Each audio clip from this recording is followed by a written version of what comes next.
Hoje eu queria falar sobre como estar preparado para tudo aquilo que Deus tem para fazer na nossa vida.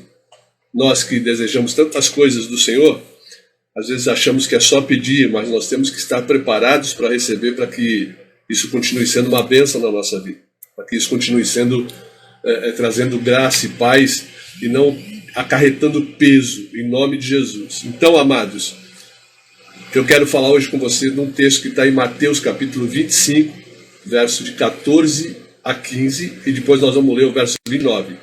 Mateus 25, 14 a 15, e depois o verso 19, que diz assim: porque assim como o homem que, ausentando-se do seu país, chamou os seus servos e lhes entregou os seus bens, a um deu 5 talentos, a outro deu 2, e a outro 1, a cada um segundo a sua capacidade, e seguiu viagem. Ora, depois de muito tempo, verso 19, veio o senhor daqueles servos e fez conta com eles. Esse texto que eu queria falar com você nesta noite, um texto em que um senhor deixa talentos, deixa suas riquezas na mão dos seus servos, e depois de algum tempo ele volta para ver o que cada um havia feito com isso. Irmãos, é comum, né, a cada momento da nossa vida, a gente não perceber, mas isso é um momento de preparação de Deus para aquilo que Ele planejou para cada um de nós. Tudo que acontece na nossa vida é um planejamento de Deus para nos preparar para receber tudo aquilo que Ele tem para nós. Às vezes, nós, e talvez na maioria das vezes, desejamos grandes coisas, as coisas mais altas, as posições mais altas, o sucesso naquilo que a gente pretende desenvolver. Mas essas coisas, elas não acontecem de uma hora para outra. Então a gente fica um tanto quanto preocupado, pensando no que pode estar acontecendo de errado, pois a gente sabe que nós somos cristãos e a promessa é de que a gente iria ser abençoado em tudo o que a gente fizesse. Quantos aqui hoje, né, estão aí comigo nesse momento, ou que vão assistir depois, têm sonhos, desejos, metas, objetivos, e que a gente sabe que quando a gente alcançar isso, nós vamos ter felicidade, alegria, provisão, né? Quantos de nós já temos buscado em Deus, orado há tanto tempo, mas ainda estas coisas não aconteceram, pelo menos na dimensão que nós desejávamos que elas acontecessem? Eu creio que todos nós, se não a maioria, tem situações assim na sua vida, coisas que nós temos buscado, orado, temos colocado como objetivo, mas ainda não aconteceram. O texto que nós estamos lendo, como introdução, ele serve para nos dar uma visão da forma como Deus age. E também revelar que, irmãos, o prazer do Senhor é nos abençoar. O Senhor tem prazer, como um pai amoroso, de abençoar os seus filhos. E isso nós vamos ver no livro de Salmos, no capítulo 16, verso 3. Livro de Salmos, capítulo 16, verso 3. Que diz assim: quanto aos santos que estão na terra, eles são os ilustres, nos quais está todo o meu prazer. Veja que o Senhor olha para a gente e nos considera pessoas ilustres, e o prazer de Deus é estar nos abençoando, nos guiando naquilo que há de melhor. Tanto isso é verdade, que a palavra de Deus diz que, e também nós temos experimentado, que o Senhor nos dá muito mais daquilo que nós imaginamos ou pedimos. Em Efésios capítulo 3, verso 20, um verso muito conhecido, você já viu e já leu, diz assim: olha, aquele que é poderoso para fazer muito mais abundantemente, além daquilo que pedimos ou pensamos, segundo o poder em que nós opera. Então, a gente vê que o prazer de Deus é nos abençoar, o prazer de Deus é dar muito mais daquilo que pedimos ou pensamos. E aí vem uma pergunta: então por que às vezes demora? Por que às vezes parece que demora? Nós vamos entender isso aqui um pouquinho nessa noite. Primeira coisa que nós temos que entender, demorando ou não na nossa visão, a gente precisa entender uma coisa: aquilo que Deus declara a nosso respeito se cumprirá. Aquilo que a palavra de Deus fala sobre nós vai acontecer. Isso, quando as coisas não saem como a gente imaginou, quando parece que elas estão demorando, a nossa tendência, a tendência do ser humano é ficar impaciente, temeroso, e às vezes até em dúvida: será que aquilo vai acontecer ou não? Né? Será que aquilo que eu tenho pedido, que a palavra de Deus diz, vai acontecer ou não? Entenda o seguinte: A palavra de Deus e tudo que ele nos diz são sementes. Quer ver? Para você entender? Marcos capítulo 4, verso 14. Marcos capítulo 4, verso 14. Diz assim: o semeador semeia a palavra. Aí você vai para Lucas capítulo 8, verso 11. Lucas capítulo 8, verso 11. Diz assim: é, pois, esta a parábola, a semente é a palavra de Deus. Então a gente vê que a palavra de Deus são sementes que ele lança sobre a nossa vida. O Senhor, através da sua palavra, nos dá sementes. Mas o que vai produzir, o que vai se tornar um fruto, o que vai se tornar uma colheita, é aquela que caiu na boa terra. Ou seja, naquele que recebe a semente, a palavra, e a rega com fé, esperando com paciência e cuidando o tempo todo da sua colheita. Este, no seu devido tempo, vai colher. Olha o que diz Mateus capítulo 13, verso 23. Mateus capítulo 13, verso de número 23. Mas o que foi semeado em boa terra, este é o que ouve a palavra e a entende, e dá fruto, e produz. E um produz 100, outro 60 e o outro 30. Então veja só, aquele que guarda a palavra, que guarda com fé, rega com fé essa palavra, vai colher e vai colher uma boa colheita. Assim como na colheita de qualquer plantação natural, a semente ela é jogada na terra e ela precisa de cuidados, né? A gente precisa primeiro arar o campo, depois plantar a semente, depois regar a semente, depois cuidar para que o inimigo não vá lá tirar, né? As aves não vão lá atacar a nossa semente, a nossa agricultura. E aí a gente tem o tempo em que ela vai germinar e vai produzir fruto. Irmãos, da mesma forma, acontece isso no espiritual. Tudo aquilo que Deus diz em sua palavra, que é para mim e para você, deve ser semeado em nosso coração, regado com fé, cuidado com zelo, porque certamente isso vai se cumprir, porque a semente, irmãos, é muito boa. Isaías 55, verso 11, Isaías 55, verso 11, diz assim: assim será a palavra que sair da minha boca, ela não voltará para mim vazia, antes fará o que me apraz e prosperará naquilo para que a enviei. Veja só, a palavra de Deus ela não vai voltar vazia, ela vai realizar aquilo para o qual ela foi enviada. O que a gente precisa então? Nós precisamos cultivá-la adequadamente. Então cada um de nós que sabe que a palavra de Deus são sementes e que a gente planta no nosso coração e rega com fé, a gente que sabe o valor da semente, sabe como cuidar dela, a gente não precisa ficar preocupado com a colheita. A gente só precisa esperar que essa colheita vai chegar. Olha o que diz Abacuque, capítulo 2, verso 3. Abacuque, capítulo 2, verso de número 3. Pois a visão ainda ainda para o tempo determinado, e se apressa para o fim.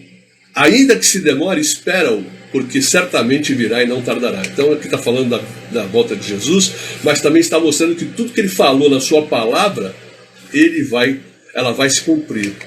Eu pergunto para você, quantas coisas você já passou para receber tudo que você tem até hoje? Tudo que você alcançou até hoje? Você já não passou por tantas coisas?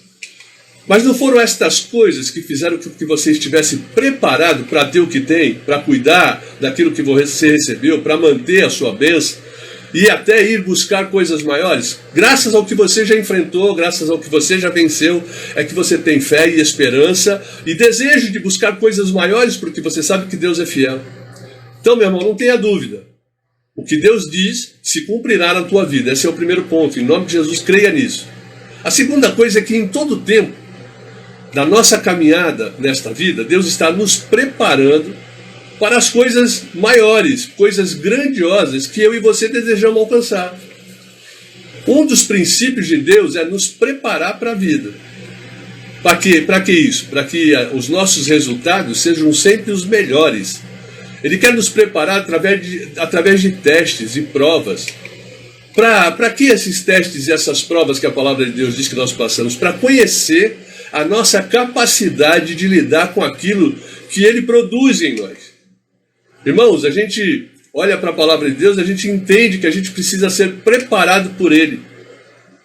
Por que eu estou dizendo isso? Quantas pessoas nós conhecemos que, por não estarem preparadas por Deus, quando foram abençoadas, aquilo causou a elas mais espanto e mais afastamento de Deus do que a intimidade. Pessoas que receberam grandes dons, grandes talentos, grandes bênçãos e se afastaram de Deus, ou ficaram orgulhosas, ou ficaram de outra maneira que não agrada a Deus. Então nós precisamos estar preparados por Ele. Preparado também por Ele para alcançar aquilo que desejamos e também para reter, para que a gente não perca aquilo que nós recebemos dele. Um exemplo disso foi Saul, foi colocado como rei de Israel, mas acabou não tomando conta da bênção que recebeu. O que aconteceu com ele? Perdeu seu reinado para Davi, porque não soube reter, guardar a bênção. Muita gente não sabe reter, guardar a bênção do Senhor. Depois que alcança um determinado patamar, ou descansam, ou não mais querem intimidade, ou não querem mais usar aquilo para o qual ela foi nos concedido, que é de ser bênção para os outros. Nós precisamos ser preparados para alcançar, porque se a gente se guiar pelos nossos olhos, pelo nosso conhecimento, pela nossa força, nós vamos perceber em determinado momento que nós não temos muita habilidade para alcançar grandes resultados. Por quê? Porque com o pecado a nossa natureza se corrompeu e nós perdemos a capacidade de ter uma avaliação profunda, correta, dos melhores caminhos e métodos para alcançar o que nós desejamos ou o que nós precisamos. Daí a necessidade do Senhor trabalhar com cada um de nós, irmãos, para nos preparar antes de nos dar o que desejamos, para que essa bênção fique retida com a gente e a gente não a perca. A parábola dos talentos, essa que nós lemos no nosso texto base, revela exatamente isso. Um homem que se ausenta da terra representa Cristo. Ele pega 3 de seus servos, que representa cada um de nós, a igreja, e deixa com eles alguns bens sobre sua responsabilidade. Depois ele vai viajar.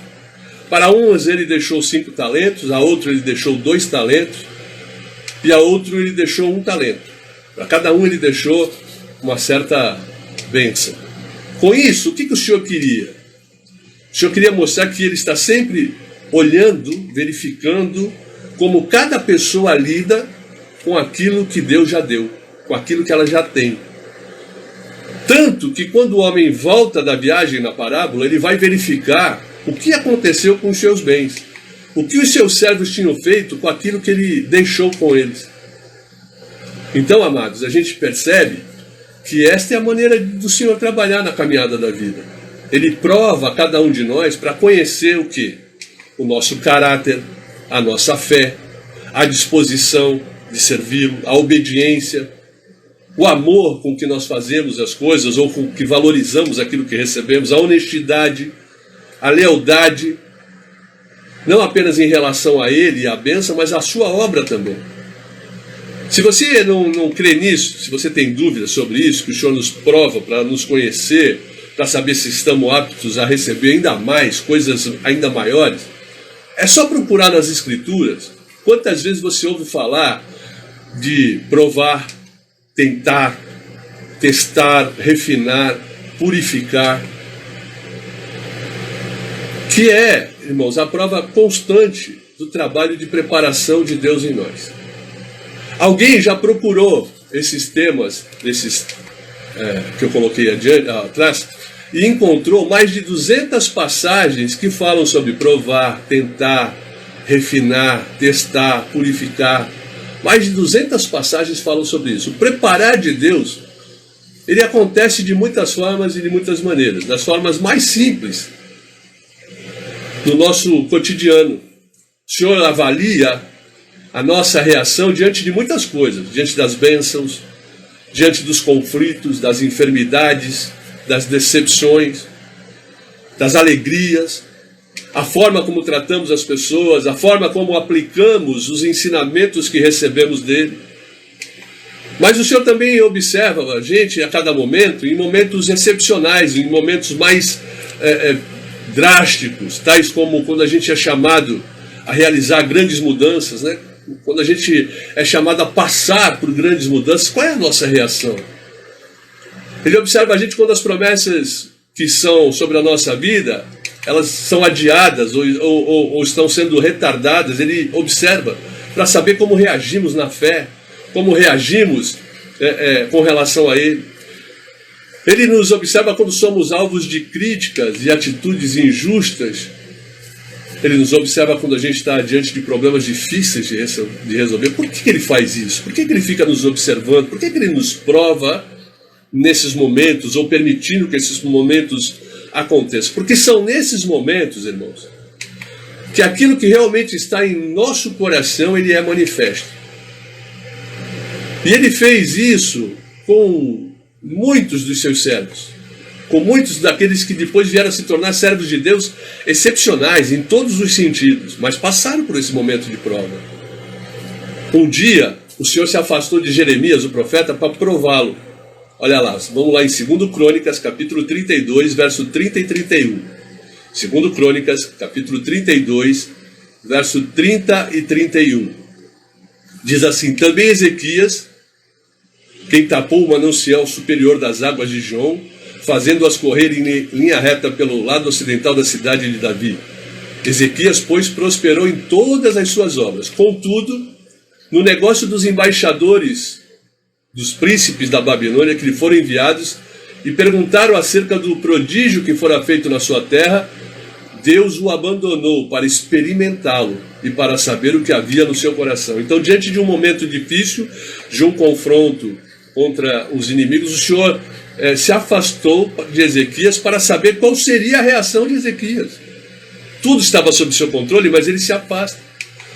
Nesses momentos, o Senhor de prova, que ele se afasta para saber qual é a nossa reação, o que o Senhor espera de cada um de nós? O que o Senhor espera ver de respostas para que a gente possa estar apto a ir adiante, a galgar experiências maiores, a receber incumbências maiores?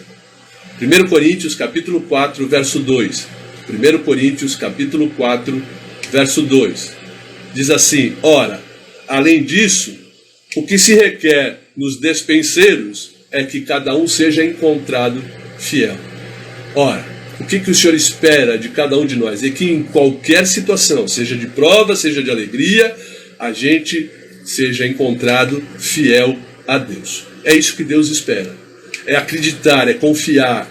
É mesmo quando as coisas não vão bem, nós temos a certeza que o Senhor falou e Ele vai cumprir, que nós somos guardados pelo Senhor. Então, o Senhor espera que nós sejamos encontrados fiéis à Sua palavra e as nossas atitudes sejam fiéis ao que nós cremos.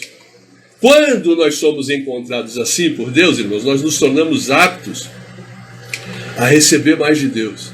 Por quê? Porque nós aprendemos a lidar com as coisas, com as situações, pela fé. Veja o que diz Mateus 25, verso 21. Mateus 25, verso de número 21.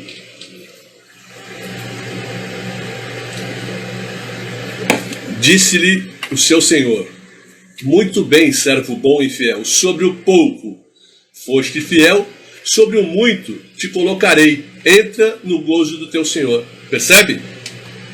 Cada prova, cada tentação é uma oportunidade de nos aperfeiçoar. E nós não devemos temer passar por esses momentos, por essas provas, jamais. Por quê? Porque jamais nós seremos provados, tentados, acima da nossa capacidade de suportar e de ser aprovado diante dessas provas. 1 Coríntios capítulo 10, verso 13. 1 Coríntios capítulo 10, verso 13. Não vos sobreveio nenhuma tentação senão humana, mas fiel é Deus, o qual não deixará que sejais tentados acima do que podeis resistir. Antes, com a tentação, dará também um meio à saída para que a possais suportar. Então, percebe, irmãos? Então, quando vem a prova, quando vem a tentação, quando vem a provação, não reclame. Apenas entenda que Deus está te preparando para que você possa alcançar coisas maiores. Quanto mais você se preparar, mais Deus vai fazer com que você alcance, mais longe você vai chegar, porque você está preparado para administrar, para viver com aquilo. Você será recompensado nesta vida, a bênção de Deus vem para nós nesta vida, quando nós agimos assim. Deuteronômio capítulo 28, verso 1. Deuteronômio capítulo 28, verso de número 1. Se ouvires atentamente a voz do Senhor teu Deus, tendo cuidado de guardar todos os seus mandamentos que eu hoje te ordeno, o Senhor teu Deus te exaltará sobre todas as nações da terra. Olha o que o Senhor está dizendo. Se a gente estiver preparado por Ele, se nós estivermos sendo achados fiéis, o Senhor nos exaltará. Ou seja, bênção aqui nesse mundo, no porvir também. O Senhor tem para nós bênçãos também no porvir. A bênção completa nesse tempo e no tempo futuro, porque nós fomos provados e saímos aprovados. Veja só o que diz o texto de Tiago, capítulo 1, verso 12. Tiago, capítulo 1, verso 12. Bem-aventurado o homem que suporta a provação, porque depois de aprovado receberá a coroa da vida, que o Senhor prometeu aos que o amam. Nós temos uma vida eterna para ser vivida, porque passamos, suportamos as provas, as tentações e fomos achados fiéis. Amém, querido? Então deixa Deus te preparar. Aprenda a cuidar de cada coisa que Ele tem deixado sob as suas mãos. Faça tudo que Ele tem colocado nas suas mãos com zelo, com fé, mesmo as menores coisas, e o resultado é que você alcançará aquilo que você tem buscado, as suas metas, os seus objetivos, porque você começou a ser preparado por Deus, foi fiel em tudo que você foi colocado na sua mão para fazer, e a tua fé continua crendo que vai chegar o momento de você receber as coisas maiores que você deseja. E por último, irmãos, para a gente poder estar orando, que eu queria compartilhar com você todos nós desejamos algumas coisas, todos nós queremos chegar em algum lugar, alcançar alguns postos, alguns objetivos, mas a minha pergunta para você você sabe bem o que você quer? Você sabe bem o que você está pedindo a Deus? Você vai falar, mas claro, vamos entender um pouquinho isso aqui. Né? Todos nós queremos, desejamos determinadas coisas, porém às vezes, irmãos, a gente não faz uma análise minuciosa sobre o que significa, de uma forma ampla, tudo aquilo que nós estamos pedindo. O que acarreta quando nós recebermos aquilo que desejamos, em termos de responsabilidade. E aí nós temos que verificar o seguinte: será que nós estamos prontos a assumir as responsabilidades daquilo que desejamos, do algo mais, de uma posição a mais, de uma bênção maior? Quanto mais posição, quanto mais exaltação, maiores serão as exigências da nossa vida. Mais será exigido de cada um de nós. Quanto mais o Senhor nos conceder, mais responsabilidade Ele exigirá de nós aonde nós chegamos. E a pergunta é: será que estamos prontos para pagar esse preço? Será que nós estamos preparados para pagar esse preço? Então a primeira coisa é: faça uma análise se realmente você está pronto, ou pelo menos disposto a pagar esse preço. Se não estiver pronto, Deus vai te preparar, mas você tem que estar disposto a assumir as responsabilidades que são advindas daquilo que nós estamos pedindo. O Senhor nos ensina sempre a calcular, para saber se nós estamos preparados para fazer determinada coisa. Lucas capítulo 14, verso 28. Lucas capítulo 14, verso de número 28. Pois qual de vós, querendo edificar uma torre, não se senta primeiro a calcular as despesas para ver se tem como acabar? Então ele está falando, tudo tem que ser feito uma análise, para que a gente no meio do caminho não desista, não desanime, não retroceda, não é? É preciso ver as coisas, irmãos, que nós estamos pedindo na dimensão total do que elas representam. Às vezes nós queremos as coisas apenas porque nós enxergamos a parte fácil e boa daquilo. E nos esquecemos dos sacrifícios que ela acarreta para cada um de nós. Vamos pensar aqui em alguns exemplos bem simples. A pessoa quer um cargo maior dentro da organização, dentro da empresa. O que isso requer? Mais dedicação, mais tempo gasto com o trabalho, mais momentos em que temos que tomar decisões. Ninguém vai tomar essas decisões por nós, somos nós. Muitas dessas decisões são desagradáveis, vamos ter que fazer. Será que nós estamos preparados para isso? Eu quero um cargo mais alto na empresa. Será que eu estou preparado? Será que eu vou receber isso e saber que eu tenho que me dedicar mais, que eu tenho que gastar mais tempo naquilo que estou fazendo. Outra coisa bem simples, o homem ou a mulher desejam casar. Mas será que todos entendem o tamanho da responsabilidade, eu posso até dizer do sacrifício que é um casamento, o que envolve o casamento? São várias coisas, não é? Você é responsável agora por uma família, você é responsável diante de Deus por uma união que Ele deseja que seja indissolúvel. Mas vamos pegar aqui dois fatos bem simples. O homem, por exemplo.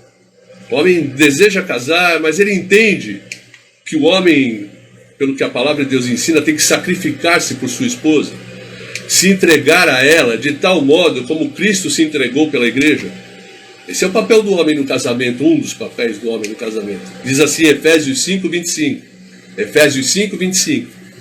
Vós, maridos, amai as vossas mulheres, como também Cristo amou a igreja, e a si mesmo se entregou por ela. Veja, os maridos têm que amar suas esposas assim como Cristo amou a igreja, se sacrificou por ela, se entregou por ela, deu a sua vida por ela. Será que nós estamos dispostos, nós homens, a assumir esse compromisso?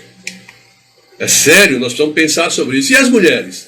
As mulheres querem casar, mas será que elas estão dispostas a abrir mão da sua plena e total liberdade que elas têm hoje como solteiras, para se submeter ao seu marido? Quando fala isso, sim, hoje tem que às vezes até falar com cuidado, né? Submissão da mulher ao marido. É o que a palavra de Deus diz, irmãos. Não sou eu que digo, mas em Efésios capítulo 5, verso 22, a palavra de Deus diz assim: vós mulheres, submetei-vos a vossos maridos como ao Senhor. Olha só, a submissão é total, é plena, como nós estamos sujeitos ao Senhor. Que coisa, né? Então a gente vê que tudo que nós recebemos tem a nossa contribuição em dedicação e zelo. Pessoas que desejam um cargo ministerial, de estar na liderança das igrejas, né? Mas do grupo de louvor, das células, do ministério, seja em que área for, será que nós estamos dispostos a dar do nosso tempo, a trabalhar com zelo, principalmente em feriados, fins de semana, a também ser objeto de preconceito, né? Quanto preconceito tem contra a liderança cristã hoje no mundo, a ser motivo de escárnio, de críticas, algumas vezes até de solidão, você se sente sozinho, não tem com quem compartilhar. Esse é o preço do ministério. Imagine se hoje você já se aborrece de não ser reconhecido naquilo que você faz, se você fica triste com críticas de algumas pessoas, alguns amigos ou parentes. Como enfrentar a crítica de um maior número de pessoas dentro e fora da igreja? Como é que a pessoa aguenta? Já está preparado. Eu preciso ter um controle emocional e espiritual para saber que esse é um dos parâmetros de servir ao Senhor. Assim como o casamento, assim como a liderança em uma empresa. Por isso, irmãos, é que Deus trabalha. Por isso que Deus opera na nossa vida para nos preparar. Mas a gente tem que entender isso também pelo outro lado. Antes de pedir, de desejar, nós precisamos calcular bem o que nós estamos pedindo, para saber se nós estamos prontos para pagar o preço, ou pronto para ser preparado para pagar esse preço. Aí quando você faz a análise, você entendeu tudo que corresponde à responsabilidade que você tem diante daquilo que você está pedindo, se você ainda quiser, creia, no tempo certo Deus honrará a sua vida, Deus vai honrar você, te entregando aquilo que você tem pedido. Irmãos, por isso hoje, às vezes tantas pessoas estão afastadas do ministério porque o peso foi demais e elas não estavam preparadas para aquilo. Outras estão sofrendo no trabalho porque o trabalho tem exigido muito e elas não pensavam que seria dessa maneira. Casamentos têm acabado, têm entrado em crise porque as pessoas não estavam preparadas para se sacrificar pela sua esposa. A esposa não estava preparada para ser submissa ao seu marido. Por isso, irmãos, nós precisamos estar preparados para tudo. Todo tempo de a gente com Deus aqui na terra é um tempo de preparação para aquilo que vem no futuro, aquilo que vem mais adiante. Então, meu irmão, creia que a vida ela é vivida em estágios de preparação de Deus sobre nós, para que a cada dia a gente cresça em todos os aspectos e consiga realizar tudo aquilo que está preparado para cada um de nós.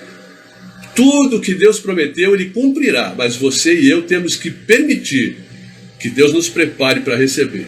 Nós precisamos entender a completa dimensão de tudo aquilo que nós estamos pedindo e ter certeza que nós estamos dispostos a enfrentar e a viver as responsabilidades daquela situação. Se realmente a gente deseja e tiver tendo a certeza que nós queremos aquilo, que estamos prontos a ser preparados ou estamos prontos a receber do Senhor, pode ter certeza que o Senhor faz muito mais do que nós pedimos ou pensamos. O Senhor faz muito mais daquilo que nós desejamos. Mas eu e você temos que estar preparados. E a espera, algumas vezes, é o tempo de preparação de Deus para a nossa vida. Amém, irmãos? Essa era a palavra que eu tinha para você nesta noite. Só para você ter ideia, o YouTube está ainda iniciando a transmissão. Então o problema não é da rede, porque nós estamos transmitindo, mas não entrou no YouTube. Quem não assistiu, amanhã eu gravo, já tem gravado esse vídeo e eu coloco no YouTube, lá para o meio-dia, ele já está à disposição. Amém, queridos? Como eu não consigo enxergar o chat, os pedidos da tela do Instagram, eu vou fazer as orações pelas situações que estão aqui. Nós vamos orar pelo irmão Pasquini, que ainda está se recuperando dos problemas aí na cervical e os problemas na coluna. Vamos orar pela irmã Rosângela, que está se recuperando de uma operação na boca e também pela sua enfermidade. Vamos orar pela irmã Roseli Solo, pelos pais da irmã Cirila. Vamos orar pela irmã Valdelice, que se recupera da fratura no fêmur, pela irmã Gilma, pelo irmão Daniel. Vamos orar pela irmã Tânia, pela Eunice, amiga da Cirila, pela Marcela, de 2 anos, que está com probleminha no pulmão. Vamos orar pela prima da irmã Cirila, Andressa, que ainda está fazendo exames de biópsia. Vamos orar pela Shirley Melo, que está com hepatite numa situação grave, e pela Maria de Fátima, que é cunhada da Shirley. Vamos orar pelo João Vitor, vamos orar pelo Lucas Luongo, vamos orar pelo Ulisses e pela sua esposa, o filho da irmã Cirila. E você que precisa de oração e que eu não citei aqui, você pode ter certeza que o Senhor sabe, nós vamos interceder por isso e Ele vai te alcançar com essa oração. Amém? Pai, em nome do Senhor Jesus, nós te agradecemos por mais um dia, te agradecemos pelo culto, te agradecemos pelo podermos estar compartilhando a Tua palavra, por recebermos o Teu ensinamento. Pai, nos prepara para coisas maiores, nos prepara para, Senhor, recebermos tudo aquilo que o Senhor projetou para nós. E nós sabemos que são caminhos de bênção, caminhos de paz, caminhos de realização. Deus, olha por estas pessoas que nós pedimos oração, por enfermidade. Tu és o médico dos médicos, o Senhor dos senhores, Tu é o Deus que cura. Nós temos a certeza que o Senhor opera através da intercessão da igreja. Nós estamos aqui pedindo, somos mais do que 2 ou 3, e estamos clamando ao Senhor que o Senhor visite essas pessoas e ponha a Tua mão curadora, para que essas pessoas possam sair dos lugares em que estão e retomar a sua vida normal com toda a saúde, com toda a paz e com toda a segurança. Te pedimos por aqueles que precisam de transformação, por aqueles que precisam de uma restauração, que o Senhor visite, que o Senhor abençoe, que o Senhor traga toda sorte de bênção sobre as vidas destas pessoas. Abençoa, Pai, cada lar representado aqui nesse momento, para cada lar que for assistir esse vídeo mais tarde, que o Senhor esteja derramando a Tua paz, a Tua saúde, a Tua bênção de prosperidade, que é a ausência da necessidade, que o Senhor esteja fazendo, ó Deus, a Tua obra. Te pedimos também por aqueles que ainda não Te conhecem, como único e suficiente Salvador, que o Senhor possa estar plantando a semente nesse coração, e que cada um dos irmãos que se encontre com essa pessoa possa regar essa semente, para que haja transformação, para que haja salvação, para que haja novamente paz interior e, acima de tudo, uma comunhão íntima contigo. Abençoa a igreja Água Viva, nos dá, Senhor, cada dia mais da Tua graça, da Tua unção, da Tua sabedoria. Abençoa, Senhor, as nossas finanças, Traz, Senhor, sobre nós nesse momento pessoas que possam colaborar, cooperar, muito além daquelas que estão na igreja, e que o Senhor esteja, Senhor, devolvendo muitas vezes mais daquilo que elas têm investido na obra do Senhor. Fica conosco, dá uma semana, um restante de semana abençoado, e com certeza no domingo estaremos te louvando novamente em nome de Jesus. Em nome de Jesus, amém e amém. Amém, queridos. Deus abençoe a sua vida, que Deus traga graça sobre você. Tenha certeza do que você pediu, você recebeu. A Bíblia diz: pedi e dar-se-vos-á, buscais e recebereis. Eu tenho convicção que vou ouvir o seu testemunho em breve, em nome de Jesus. Amém? Deus abençoe, uma boa semana. Fique com Deus.